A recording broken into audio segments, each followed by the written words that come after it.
Hey friends, if you wish to set Windows 11 to restart immediately to install important updates, then please watch this video. I will guide you through the resolutions. So what do I mean by setting Windows 11 to restart immediately? Here's the thing. When Microsoft launches updates, especially security updates, they are critical because if you miss security updates, it means that you are making your system vulnerable. It is vulnerable to a lot of security risks, and it's not only about security risks.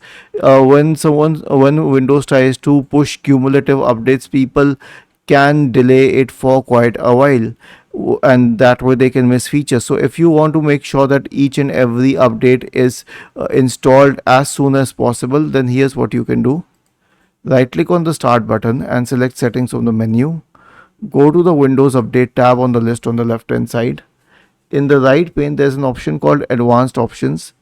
Click on it, and then there is an option called Get Me Up to Date, which is unchecked. So it says restart as soon as possible and notify me 15 minutes before restarting so that I can make sure that this device is on and plugged in.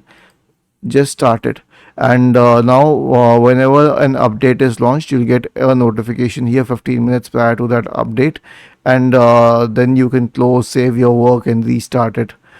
Was this helpful? If yes, then please subscribe to the channel, and if not, then let us know in the comment section of this video on how we could help you further. Thank you for watching this video and have a nice day.